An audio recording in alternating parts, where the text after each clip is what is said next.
আমি বলে মুন্সিগঞ্জের মুন্সি, হ্যাঁ বলে মানিকগঞ্জের মানিক। মানে পাইলে মারবো, এখন যাইছি এখন কিন্তু কিছু কইতে পারবো না। কারণ হইলো সালেম সরকার অনেক বড় মস্তান।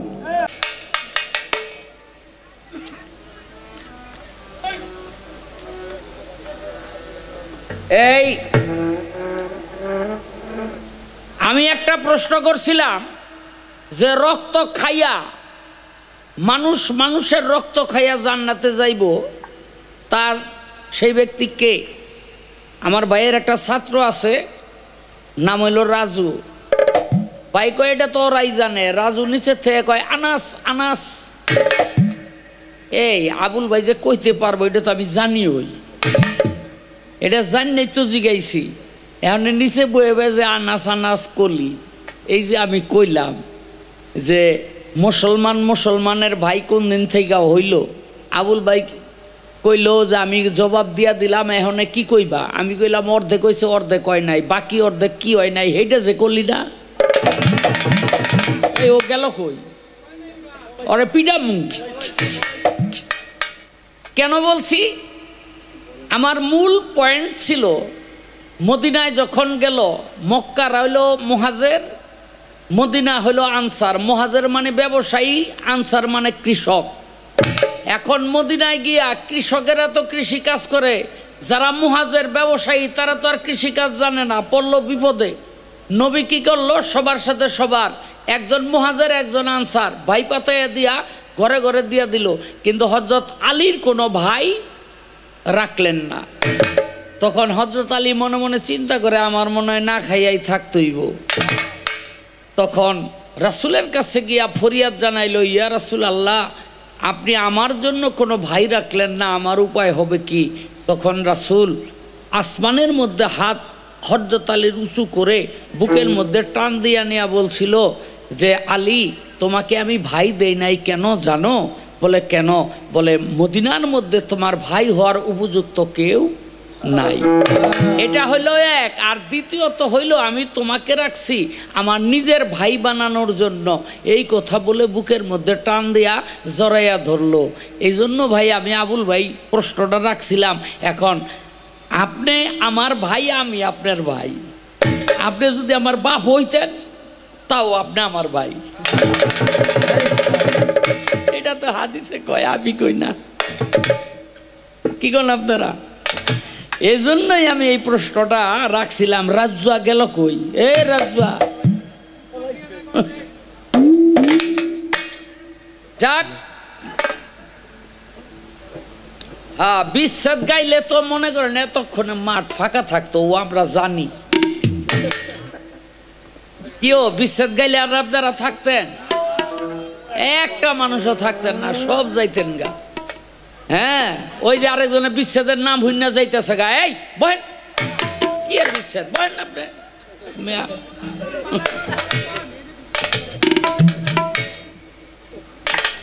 দুইটা প্রশ্ন করছে, জবাব করতে হবে। ও একটা কথা কয়ে তো মাইরা লাইছে রে। কথাটা কি? যে আলেয়ার সাথে তুমি বায়না রাখো না কেন? আলেয়ার সাথে বায়না রাখি না ডরে। হাসা কথা কই, আলেয়ার সাথে বায়না রাখি না ডরে। কোন জায়গায় যে কোন অপমান কইরা বয়ে থাকে, তাই খামা কাজ যে এডু মানিজ্জত কামাইছি এডু আর খোয়াইতে চাই না, এজন্য আর বায়না বই না, অনে রাখি না। 2 নাম্বার হইল যে বাঘ আর ছাগলে কথা বলবে কিয়ামতের আগে। এমন একটা অবস্থা হইব আপনার,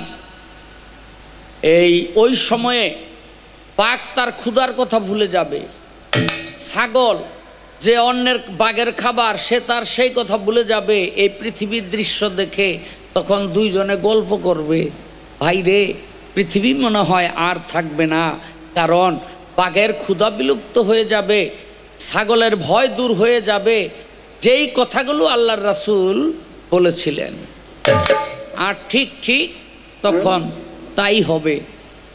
এই স্বাধীনতার যুদ্ধে যখন আপনারা এই বয়স্ক তারা দেখছেন মিলিটারিরা যখন হামলা দিছে, তখন কোন মহিলার গায়ে কাপড় আছে আর কোন মহিলার গায়ে কাপড় নাই এটা কেউ দেখে নাই, সবাই শুধু যান বাঁচানোর জন্য জঙ্গলের দিকে পালাইছে। কথা ঠিক কিনা?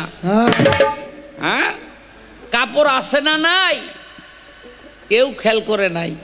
বাবারে যুবতী মেয়েরা তো পলাইছেই, পুরি বেডিও পলাইছে। মানুষের জিগায় কিও তোমার ডর কি, তুমি পলাও কে? বেডি কয় কে পাকিস্তানিদের মধ্যে দু একটা বুড়া মিলিটারি নাই?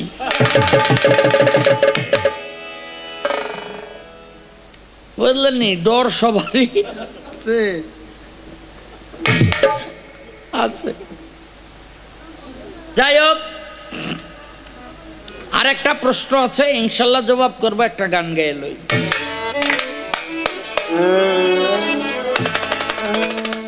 একদিন খাঁচা ছাইরা পাখি উইরা ফাঁকি দিয়া যাইব রে, খাঁচা ছাইরা পাখি উইরা ফাঁকি দিয়া যাইব রে, খাঁচা ছাইরা পাখি উইরা ফাঁকি দিয়া যাইব রে, আর না তোমার খবর কেউ লইব রে মাটির মানুষ, আর না তোমার খবর কেউ লইব রে। খাঁচা ছাইরা পাখি উইরা ফাঁকি দিয়া যাইব রে, খাঁচা ছাইরা পাখি উইরা ফাঁকি দিয়া যাইব রে, আর না তোমার খবর কেউ লইব রে ও মানুষ রে, আর না তোমার খবর কেউ লইব রে।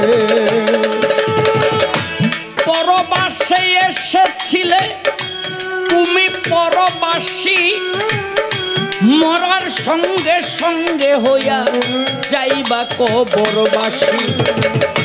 পরবাসে এসেছিলে রে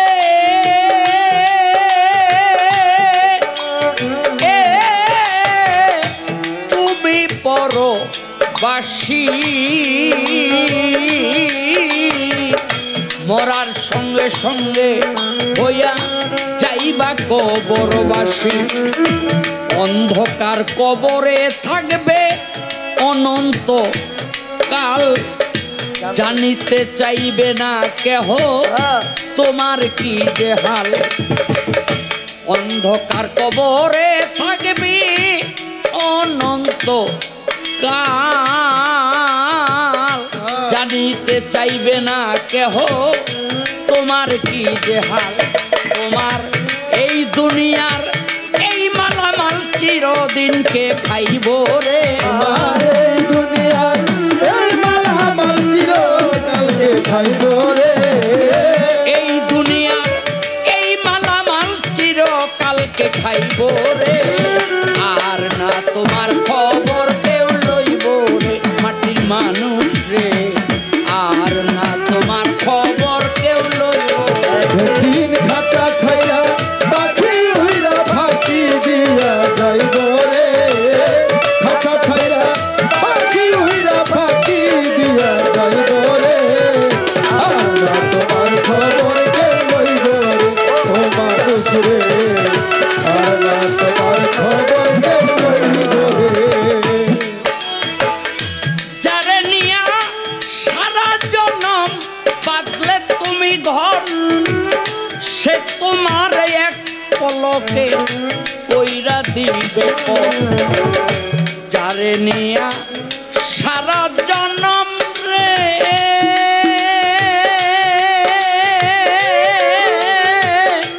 বাঁধলে তুমি ঘর, সে তোমাকে এক পলকে কইরা দিতে পর। আদরেরও পুত্র কন্যা কাঁদবে কয়েকদিন, মা বাবা থাকিলে জিন্দা কাঁদবে চিরদিন। আদরেরও পুত্র কন্যা রে ওরে মানুষ কাঁদবে কয়েকদিন,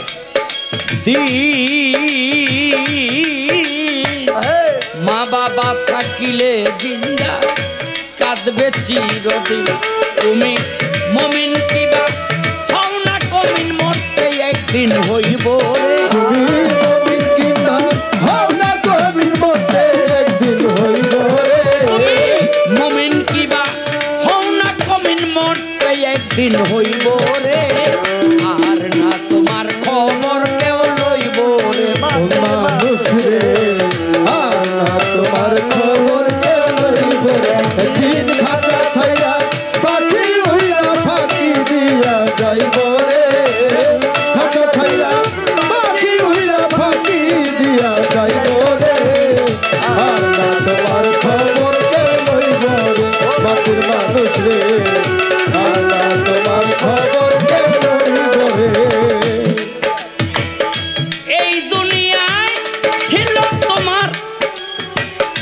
যেমনই স্বভাব আমল অনুসারে হবে কবরে আযাব। এই দুনিয়ায় যেমন ছিল রে ওরে মানুষ তোমারও স্বভাব আমল অনুসারে হবে কবরে আযাব। দিন থাকিতে লৌরে মানুষ আল্লাহ নবী নাম কবরে কি রোজ হাসরে পাইবে আরাম। দিন থাকিতে লৌরে মানুষ আল্লাহ নবী নাম কবরে কি রোজ হাসরে পাইবে আরাম। আরে আকাশ দেওয়ান তোমার এই গান না সীমায় কি গাইব রে আকাশ দেওয়ান তোমার এই গান নাসিমা শিখাইব রে। আকাশ দেওয়ান তোমার এই গান না সীমায় কি গাইব রে। আর না তোমার খবর কেউ লইব রে মাটির মানুষ রে। আর না তোমার খবর কেউ লইব রে মাটির মানুষ রে। আর না তোমার খবর কেউ লইব রে। একদিন খাঁচা ছাইরা পাখি উইরা ফাঁকি দিয়া যাইব রে। খাঁচা ছাইরা পাখি উইরা ফাঁকি দিয়া যাইব রে। খাঁচা ছাইরা পাখি উইরা ফাঁকি দিয়া যাইব রে। আর না তোমার খবর কেউ লইব রে মাটি মানুষ রে। আর না তোমার খবর কি লইব রে।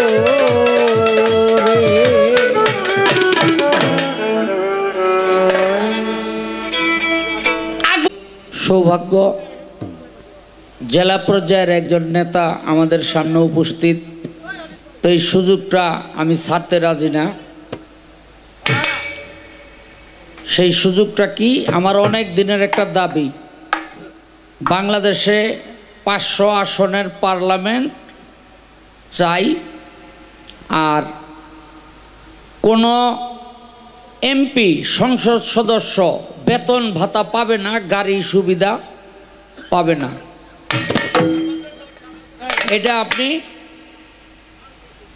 এটা আপনি আমাদের বাউলদের আমার পক্ষ থেকে আপনি যথাস্থানে এই তথ্যটা পৌঁছাই দিবেন। 1 2 নাম্বার হইল উপজেলা চেয়ারম্যান, তারপরে আপনার জেলা চেয়ারম্যান, তারপর হলো ইউনিয়ন পরিষদ চেয়ারম্যান আর ওয়ার্ডের মেম্বার, কারো বেতন ভাতা দেওয়া যাবে না, এগুলো বন্ধ। এটা হলো সেবামূলক একটি পদ, এখানে তারা এই চাকরি করবে কেন? এটা সেবামূলক একটি পদ, যদি বেতন নেয় তাহলে এটা চাকরির মধ্যে পড়ে, কথা কি বলেন? আর বেতন যদি বন্ধ করে দেন একটা মানুষও কমবো না। কি কমবো? চেয়ারম্যানি পদের লেগে একটা মানুষ কমবো না, দেখবেন আরো বেশি করে খারাই গেছে। তো এটা লিডার আমার তরফ থেকে আপনি একটু জানাই দিবেন। এই যে এত খুঁজা কইলাম,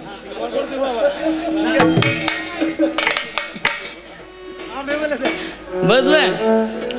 500 আসনের পার্লামেন্ট চাই, কোন এমপি বেতন ভাতা গাড়ি কিছু পাবে না, এই সুবিধা সরকার দিবে না। তাতে এমপি পদে প্রার্থী হওয়ার জন্য একটা মানুষও কমবো না, আরো বাড়বো। আর জেলা পরিষদ চেয়ারম্যান, উপজেলা চেয়ারম্যান, ইউনিয়ন পরিষদ চেয়ারম্যান, আপনার ওই যে এই ওয়ার্ডের মেম্বার, কারো বেতন ভাতা দেওয়ার কোনো দরকার নাই। এটা সেবামূলক একটি প্রতিষ্ঠা, এই পদ, এরা হইল সেবা দিবে। যদি বেতন নেয় তাইলে হইল রাষ্ট্রের চাকর, কথা পরিষ্কার। এটা আমার আকুতিটা, মিনতিটা আপনি একেবারে যথাস্থানে জানাই দিবেন, আগামীতে যেন আমরা এই সুবিধাটা বাংলাদেশ পাই। এই তো আমারে আরে মহিলাগো কথা কই নাই, আপনাকে বেতন থাকবো। ওই আগুন নিভাই কেমন করে, আগুন লাগিল আগুন নিভাই কেমন করে, আগুন লাগিল আগুন নিভাই কেমন করে ও মোর আল্লাহ রে, প্রেম জ্বালা কি জ্বালায় অন্তরে ও মোর আল্লাহ রে, প্রেম জ্বালা কি জ্বালায় অন্তরে ও মোর আল্লাহ রে। ও আগুন লাগিল আগুন নিভাই কেমন করে, আগুন লাগিল আগুন নিভাই কেমন করে ও মোর আল্লাহ রে, প্রেম জ্বালা কি জ্বালায় অন্তরে ও মোর আল্লাহ রে, প্রেম জ্বালা কি জ্বালায় অন্তরে ও মোর আল্লাহ রে।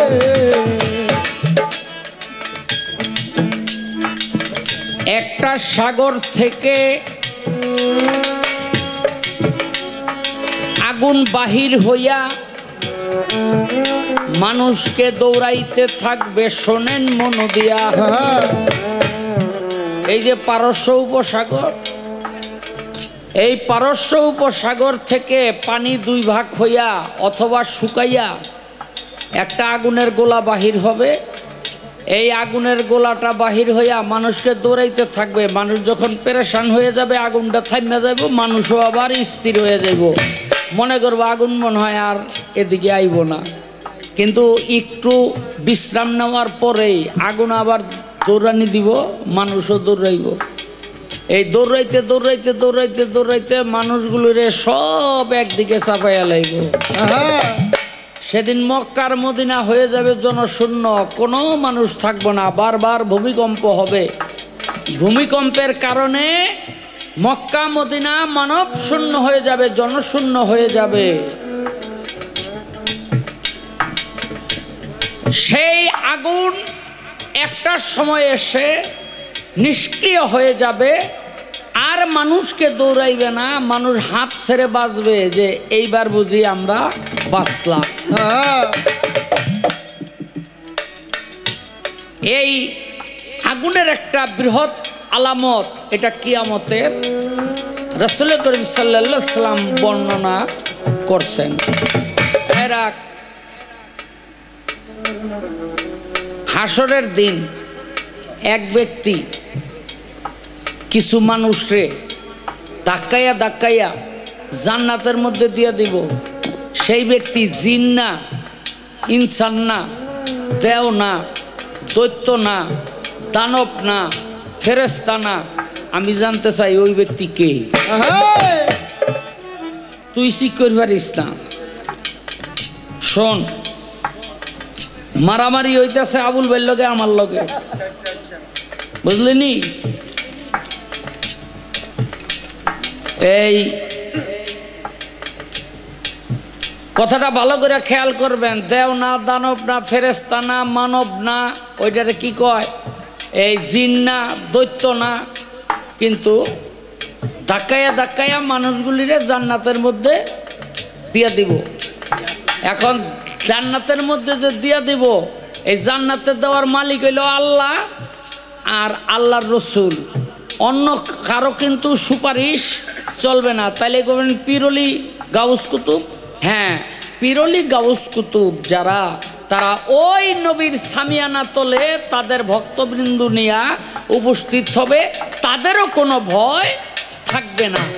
কিন্তু যে সমস্ত মানুষগুলি ওই সামিয়ানার তলে জায়গা পাবে না, ওই সমস্ত মানুষগুলিরে ধাক্কাইয়া ধাক্কাইয়া জান্নাতের মধ্যে দিব।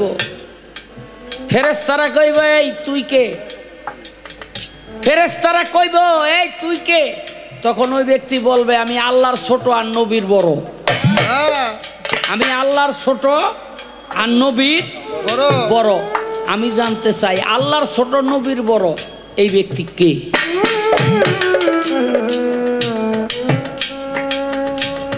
এই রাখ। একদিন এই যে বাংলাদেশ ব্যাংক, আমগো বাংলাদেশে রাসূলের জামানায়ও এই এরকম একটা ব্যাংক তার ছিল, যেটার নাম ছিল বাইতুল মাল।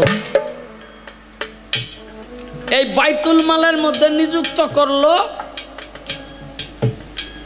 হুরায়রারে পাহারা দেওয়ার জন্য রাইতে নবী কইল দেখবা রাইতে কিন্তু একটা চোরাইব একেবারে আইট কইরা টাইট কইরা পাহারা দিতেছে দেখা যায় ঠিকই একটা চোরাইছে থাপা দিয়া ধরছে চোরে কয় ভাই আমারে যদি আজকে ছাইরা দাও আর আমু না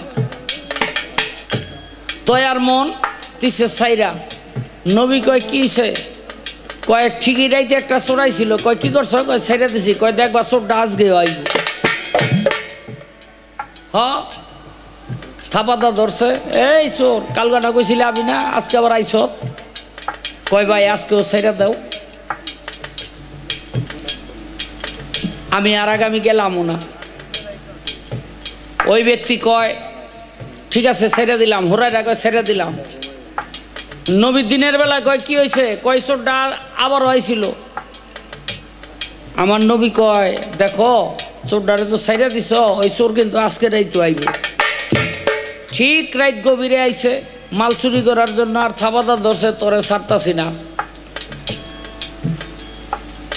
কয় ভাই আজকে যদি আমারে ছাড়ো না তোমার এমন একটা কথা আমি শিখাই দিমু তুমি না কিয়ামত পর্যন্ত এই কথা যে কইব হাসরের দিন সে জান্নাতি হয়ে যাইব নবী ওই হুরায়রা তাহলে শিখাও আমার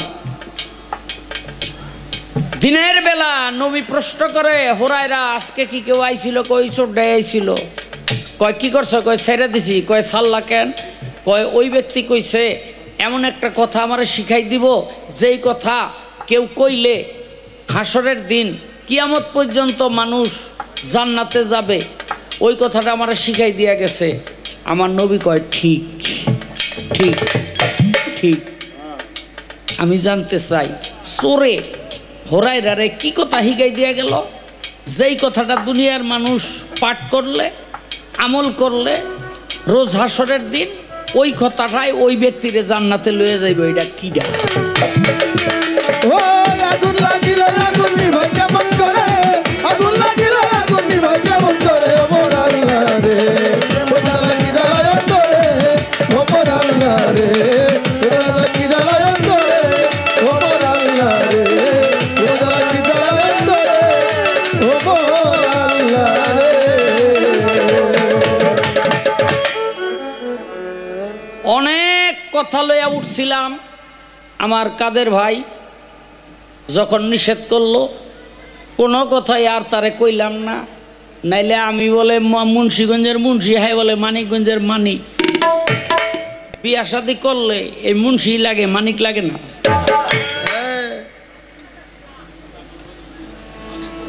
বুঝলেন নি এই মুন্সি লাগে মানিক লাগে না এরপরে আহেন এই মানিক যত দাম হইও খাইলে কোনোদিন পেট ভরে না আপনারা জানেন না এই মানিক যদি এই জিব্বার মধ্যে লাগায় তাহলে মানুষ কিন্তু মরিয়া যায় হেরে আর যাই করেন জিব্বার মধ্যে লাগাইয়েন না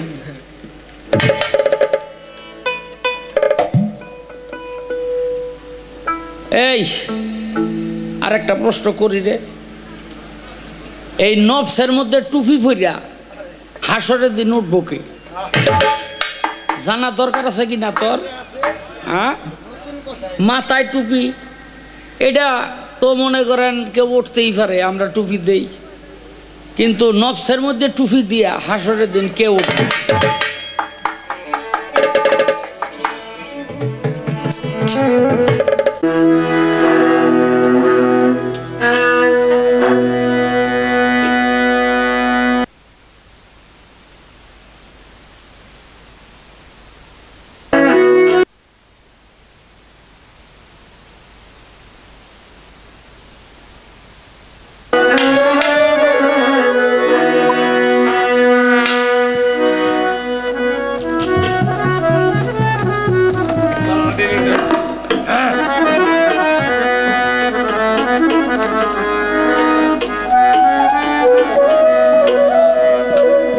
মানিকগঞ্জ জেলা শ্রমিক দলের সম্মানিত সভাপতি আব্দুল কাদের ভাই কাঁচা ফুলের মালা দিয়ে ভালোবাসা দিয়েছে। কাদির ভাই আমার বন্ধু, তার প্রতি ভালোবাসা, তার সফর সঙ্গী, তার সাথে যারা, সকলের প্রতি সালাম রাখি। দরবারের পক্ষ থেকে কাঁচা ফুলের মালা দিয়ে পুরস্কার করা।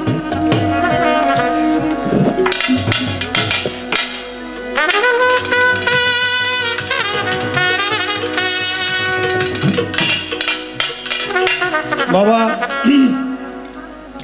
গান তো দুটো গাইতে হবে, কিন্তু কথা তো ফেসে পড়ে গেছি। আমার ছেলেটা একটু বাইরে গেছিল, ওই রাজু কও গেছে কই, মানে পাইলে মারবো, এখন যাইছে, এখন কিন্তু কিছু কইতে পারবো না। কারণ হইলো সালেম সরকার অনেক বড় মস্তান, আপনারা জানেন। হ্যাঁ, যখন মানুষের মারে খুব মনে মনে অনেক গাল পারে, মনে মনে প্রকাশ্যে বললে আবারও তোমার এই জন্য খুব বড় মাছ, অনেক বড় মাছ, মনে মনে গাল পারে। ও গেছে কই, খুব রাগারাগি দেখাইলো না, আইছে যে এখন আর কিছু কর সাহস, কারণ কিছু কইলে এখন তো মারবো।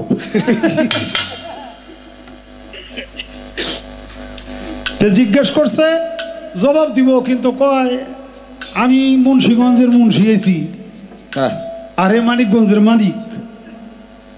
আমি আমার কথা বলি নি মানিকগঞ্জের মানিক, যে আমি বলছি যে মুন্সিগঞ্জের মুন্সি টুপি মাথায় দিয়ে মানিকগঞ্জে সে গান গাও, টের হও না। কয় মুন্সি লাগে বিয়ে শাদিতে, মুন্সি ছাড়া বিয়ে করান যায় না। হইল আপনাকে জাগো জাগো বিয়ে করানোর দরকার আছে, ওনারা বাইন্দে রেখে দিয়ে। মুন্সি তো মুন্সিগঞ্জের। আবার কয় মিয়া মানিক কোন দিন খাওয়া যায় না। আচ্ছা মানিক খাইব কে? তাইলে বুঝা যায় মানিক খাওয়া যায় না, কিন্তু মুন্সি খাওয়া যায়। মুন্সি খাওয়া যায়, রেখে দিয়ে যাইতে দিন না, পিস পিস করে ভুনা করে খাইতে হইব।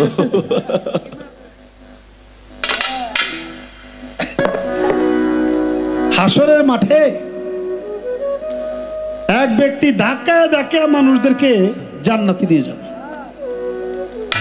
যারা নাকি নবী রসুলের, ওলি আল্লাহ পীর মুর্শেদের সামিয়ানার নিচে ঠাই না পাবে তাদেরকে। কিন্তু যিনি ধাক্কায় ধাক্কায় নিবে জান্নাতে, সে কোনো মানুষ না, সে কোনো ফেরেশতাও না, জিনও না, পরিও না, হুরও না, নবী রসুলও না, পীর মাশায়েখও না, সর্বোপরি সে মানুষই না। তাহলে সে কি?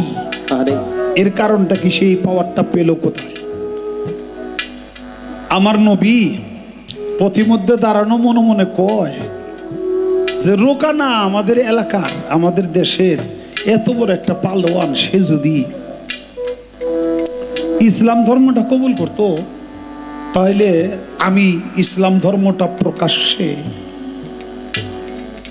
প্রচার করতে পারতাম। যেই কইছে লগে লগে রোকানা চাহেদে, নবী চাহেদে রোকানা তাই পড়ছে।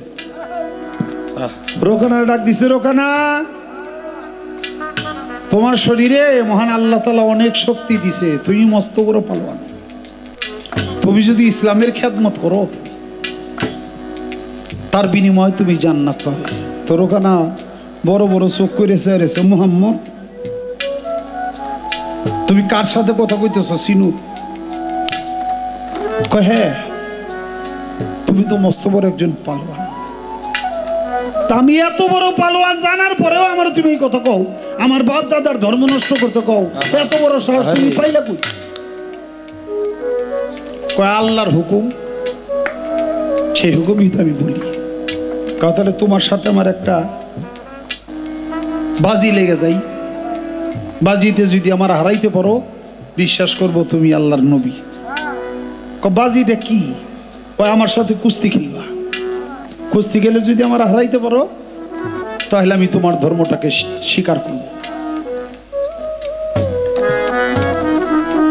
নবী কয় ঠিক আছে, আমি রাজি। যেই নবী রাজি হইছে রোকানা চাইয়া দেখে কয় হায় হায় রে, এই টুকটুক মানুষ, পিঁপড়ের মতো মানুষ, আমি এত বড় একটা পালোয়ান, আমার সাথে সাহসটা পাইল কোন জায়গায়?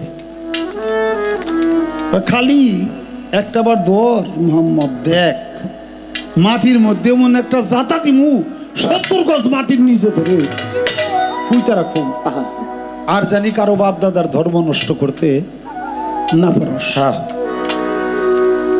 আমার নবী উঠাই ধৈরেই ফটকানি দিয়ে রোকানের মাটির মধ্যে শোয়াই দিছে, কয় তুমি হারছো, এবার আসো আমার ইসলাম ধর্ম কবুল করো। রোকানা কয় মোহাম্মদ তুমি কি জীবনে কুস্তি খেলছো? কয় জীবনেও খেলি নেই। কয় কোনো নিয়ম জানো না? কয় নিয়মটা কি? কয় তুমি আমি দুজন পজিশন লব, যখন দুজনে রেডি থাকবো তখন হাতে হ্যান্ডশিপ করে তারপর আমরা কুস্তি লেগে যাব। তুমি তো আমি রেডি মানুষ না, আমি আনরেডি একটা মানুষ, ধাক্কাতে ফেলাই দিলে এভাবে কি কোনদিন কিস্তি খেলা হয়? কয় ঠিক আছে তাহলে আসো। আবার ধরছে, ধরে আবার নবী রোকানার মাটির মধ্যে শোয়াই দিছে। নবী কয় এবার তুমি হাইরে গেছো, আসো। রোকানা কয় 3 বারে শুই, কিছু গাড় থেরাপিলিয়ার আছে না, 3 বারে শুই। আমার নবী কয় ঠিক আছে আমি রেডি, তুমি আমাকে ধরে ফেলাই দাও, মাটির মধ্যে শোয়াই দাও। রোকান আমার নবীরে ধৈরে এই যে চেষ্টা করে কোনো মতে ইলাইতে পারে না। পারবে কেমনে? একজন পালোয়ানের গায়ে একজন পালোয়ানের শক্তি, একজন নবী রাসূলের গায়ে আল্লাহ দিছে 30 জন পালোয়ানের শক্তি। যতই চেষ্টা করে একটু ইলাইতে পারে না। আর ওখানে আবার তুমি রেডি হও, আমি তোমাকে মাটিতে শোয়াই দেব। রোকানে রেডি হয়েছে, সাথে সাথে ধৈরেই মাটির মধ্যে ফালাই দিছে। শরীরের মাটি মুটি ঝাড়ে চইলা যায়। আমার নবী কয় রোকানা তুমি কইছিলে কি? তুমি হাইরে গেলে আমার ইসলাম ধর্ম কবুল করবা? বাজাও একটু। তুমি হাইরে গেলে আমার ইসলাম ধর্ম কবুল করবা? কয় মোহাম্মদ আজ 3 দিন যাবৎ শরীরে জ্বর, মুখে কোনো রুচি নাই, ঠিক মতো খাইতে লইতে পারি না, এই জন্যে আমি হাইরে গেছি। তাছাড়া আমারও তুমি হারাইতে কোনো দিন পারো না।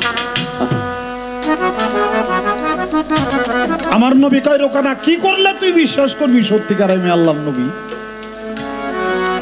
পাইছি কায়দা। ও দূরে দেখা যায় একটা খেজুর গাছ, ওই খেজুর গাছটা যদি আমার কাছে আইসে বইলে দেয় তুমি সত্যিকার আল্লাহর নবী, তাহলে আমি বিশ্বাস করব এবং আমি তোমার ধর্ম স্বীকার করব।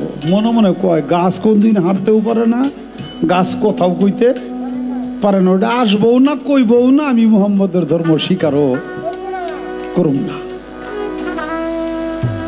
নবী কয় আল্লাহ কি করব? আল্লাহ কয় খালি হাতের আঙ্গুল দিয়ে ইশারা করেন, কাজ করবো আমি। হাতের আঙ্গুল দিয়ে ইশারা করছে, গাছটা মাটির মধ্যে থেকে একবারে জট টট ছিঁড়া উঠছে। গাছটা লাফাইতে লাফাইতে আবার নবীর কাছে এসে সেজদা দিয়া পড়ে গেছে। জোরে জোরে বলি সুবহানাল্লাহ। গাছের জবান খুলে গেছে। গাছ বলছে ইয়া রাসূলুল্লাহ আপনি সত্যিকারে আল্লাহর নবী, আপনার ধর্ম সত্য, আমাকে আপনার ধর্মটা শিক্ষা দেন। সেদিন ওই খেজুর গাছরে আমার নবী এই কলেমা তয়্যিবা লা ইলাহা ইল্লাল্লাহু মুহাম্মাদুর রাসূলুল্লাহ, সকলে বলি সাল্লাল্লাহু আলাইহি ওয়াসাল্লাম, এই কলেমা সেই খেজুর গাছ সেদিন পাঠ করেছিল। রোকানা থাপা দিয়ে আমার নবীর কদমে জড়ায় ধরে বলে নবী গো, পৃথিবীতে যত জাদুকর জাদুবিদ্যাই থাক না কেন, এমন কোন জাদুবিদ্যা নাই যে গাছ হাঁটাইতে পারে আর গাছ দিয়ে কথা বলাইতে পারে। আপনি যে সত্যিকার আল্লাহর নবী, আমি বিশ্বাস করলাম, আপনার ধর্মটা আমার শিক্ষা দেন। সেদিন রোকানাও আমার নবীর এই কলেমা পড়ে নবীর ধর্মে দীক্ষিত হলো, নবীর উম্মতে দাখিল হলো। এখন নবী যখন যায়, রোকানা যখন যায়, তখন ওই গাছটা কাঁদে। আমার নবী কয় গাছ তুমি কাঁদো কেন?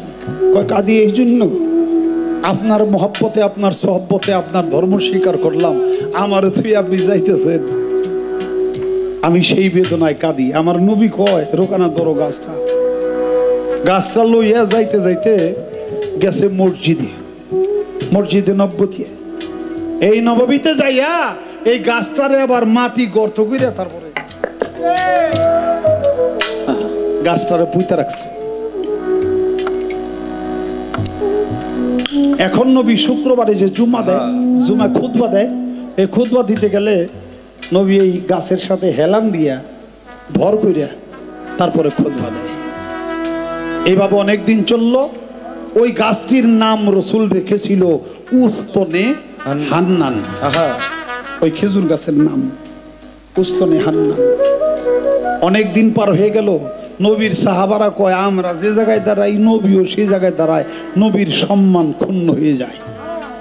নবী রসুলরে একটু উঁচু আসন দিতে হয়।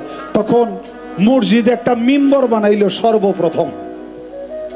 একটু উঁচু জায়গা, একটু উঁচা একটা কাঠ দিয়ে একটু উঁচা করে বানাই দিল। নবী আপনি খুতবা দেওয়ার সময় এই জায়গায় দাঁড়াইবেন, আমরা নিচে থাকুম, তাহলে আপনার সম্মান ক্ষুণ্ণ হবে না। আমার নবী সেদিন ওই গাছটারে ছাইরে দিয়ে ওই মিম্বরে এসে উঠল। তখন মিম্বার ছিল এক টাকের, এই প্রথম মিম্বার। নবী যেই মিম্বারে উঠল, নবী মসজিদে খুতবা দেয়, আর এই সময় একটা শিশু বাচ্চা কাঁদে। দেখে কোনো বাচ্চা নাই, কাঁদে কে? নবী বলল দেখো তো গাছটা কাঁদে কিনা। যে হ্যাঁ গাছটা কাঁদে। নবী আমার গাছের কাছে আসছে, আইসা কয় হান্নান রে, উস্তনে হান্নান, তুই কাঁদুস কেন? গাছ সেদিন চোখের পানি ছেড়ে দিয়ে বলে ইয়া রাসূলুল্লাহ, আপনার এই পবিত্র দেহটা আমি নাপাকের দেহে যে স্পর্শ পাইতো, সেই স্পর্শের কারণে আমার এই তত্ত্ব হৃদয়টা শোষিত হইত, শান্তি পাইত। এখন আপনি মিম্বর পাইয়া আমারে ভুল আপনি মিম্বরে যে উঠলেন, তাহলে আমি গুনাহগার তো একা একাই পড়ে রইলাম। আমার নবীর সোহবত মহব্বত থেকে বঞ্চিত হয়ে গেলাম, আমি সেই জন্য কাঁদি। আমার নবী বলল উস্তনে হান্নান রে, তুই কাঁদিস না, আমি সব সময়ের জন্য তোর সাথে আছি। তুই যখন দুনিয়া ছেড়ে চলে যাবি, আমি তোকে আমার উম্মতদেরকে যেমনি করে জানাজা করি, গোসল দেই, দাফন করি, কাফন পরাই, আমি তোরেও সেইভাবে বিদায় করব। রোজ হাসরের মাঠে যেয়া আমার উম্মতের কাতারে তুই শামিল হবি। জোরে জোরে বলি সুবহানাল্লাহ। গাছটা ঠিকই মারা গেল।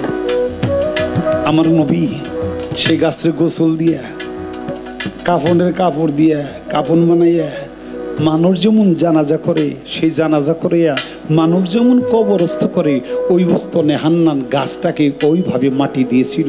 হাসর প্রান্তে সে একটা মানুষের রূপ ধরে আসবে, আর এই গুনাহগার যত উম্মতেরা তাদেরকে ধাক্কায়া ধাক্কায়া ওই উস্তনে হান্নান জান্নাতের ভিতরে প্রবেশ করাবে। সুবহানাল্লাহ। সে কোনো মানুষ না, জিন না, ফেরেশতা না, অন্য কিচ্ছু না, সে একটা গাছ। বাবা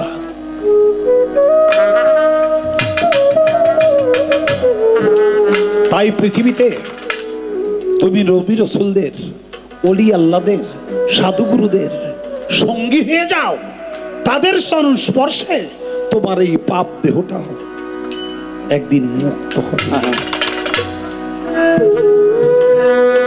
শোনয় মুমিন ভাই, কেউ রবে না একদিন, হবে আখের ফানা। শোনো মুমিন ভাই, কেউ রবে না একদিন, হবে আখের ফানা। শোনো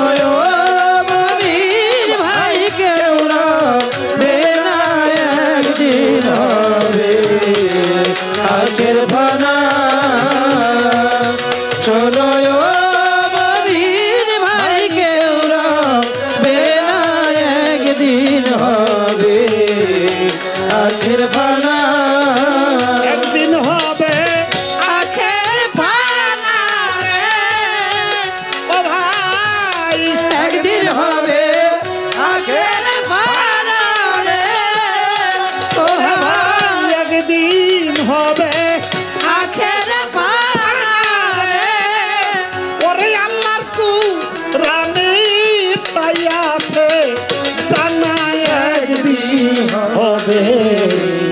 আখের ফানা শোনো মমিন ভাই কেউ রবে না একদিন হবে আখের ফানা শোনো মমিন ভাই কেউ রবে না একদিন হবে আখের ফানা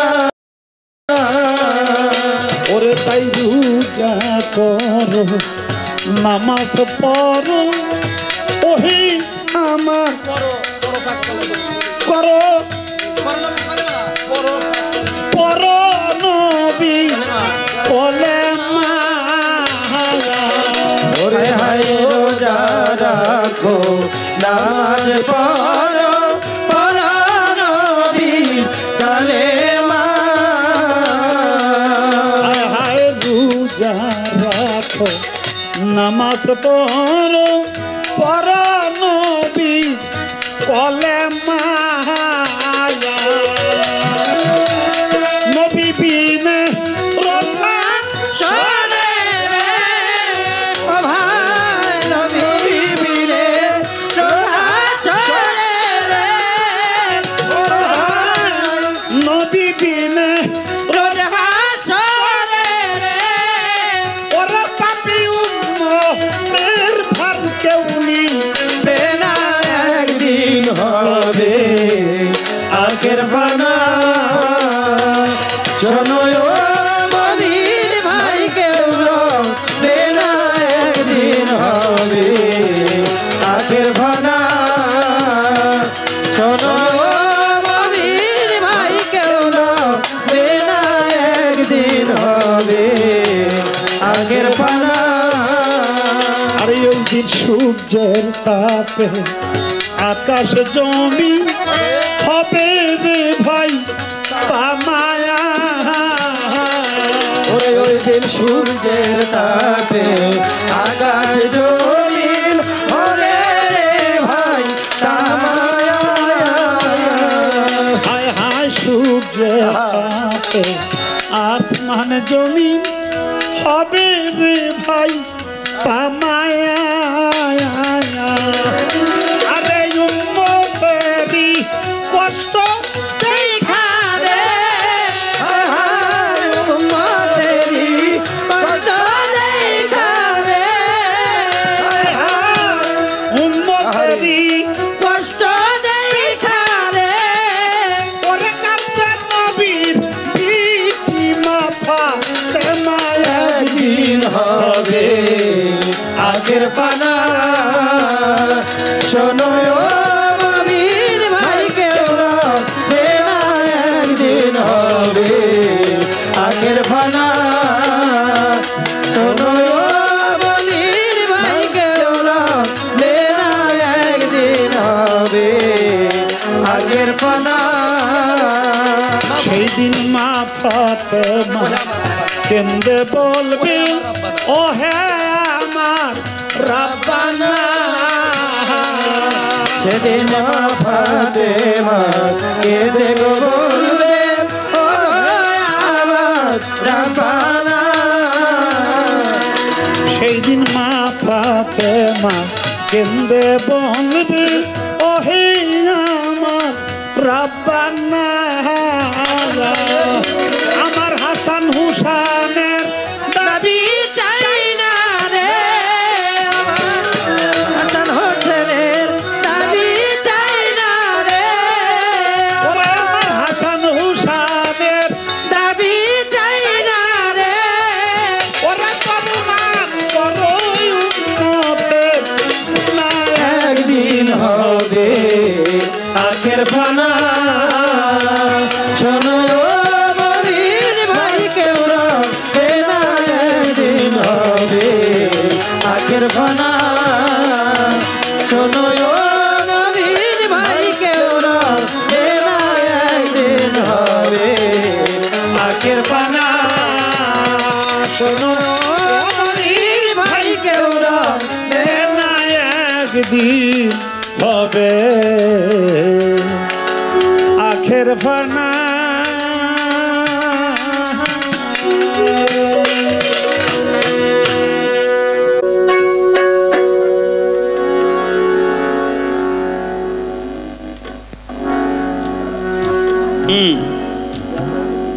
প্রশ্ন আর একটা রয়ে গেছে আবু হুরায়রা নবী করিম সাল্লাল্লাহু আলাইহি সাল্লামের সাহাবা, তার একনিষ্ঠ উম্মত নবী দিল বাইতুল মাল পাহারা দেওয়ার জন্য। একজন চোর আসবে, পাহারা দিতে দিতে দেখলো সত্যিকারে চোর আসছে। চোরে বলে আমার ছাইরে দেন, আমি আর চুরি করুন না। ছাইরে দিল। নবী বললো আসছিল, কয় হ্যাঁ চোর আসছিল। কি করছো? কয় ছাইরে দিছে, আর চুরি করবো না কইছে। কয় আমার আগামী গেলে আসবো, আগামী গেলে আসবো। পরের দিনও পাহারা দেয়, চোর ধরা পড়ছে। কয় ছাইরে দেন, আমি সত্যিকার বলছি আর কোনদিন চুরি করুন না। ছেড়ে দিছিল। নবী কয় আবার আসবো। তৃতীয় রাত্রে আবার যখন চোর আসে, তাকে ধরে কয় না আর তোরে সারা যাবে না। সেই চোর বলে আমারে যদি ছাইরা দেন আমি এমন একটা জিনিস শিখাইয়া দিব, এই জিনিসটা যদি আমল করেন তাহলে সে বিনা হিসেবে আল্লাহর জান্নাতে প্রবেশ করবে। চোরটা কি? এই চোর দুনিয়ার কোনো মানুষ না, জিন পরি ফেরেশতা না, আসলে কোনো চোর না। এটা হলো কোরআনের আয়াত, এর নাম হলো আয়াতুল কুরসি। আয়াতুল কুরসি একটা মানুষের আকার ধরে, রূপ ধরে, তারপরে সে আসে। তিনবারের বেলায় সে শিক্ষা দিয়ে গেল, এই আয়াতুল কুরসি যে ব্যক্তি পাঠ করবে আল্লাহ পাক তার সমস্ত গুনাহ খাতাগুলি ক্ষমা করে দিয়া জান্নাতে প্রবেশ করাবে। সুবহানাল্লাহ।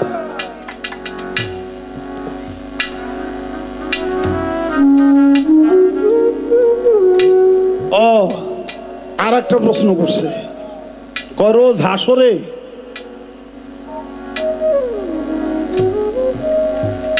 নফসের মাথায় টুপি দিয়ে উঠবে কি? মুসলমানের জাতির ভেতা তার নাম ইব্রাহিম খলিল।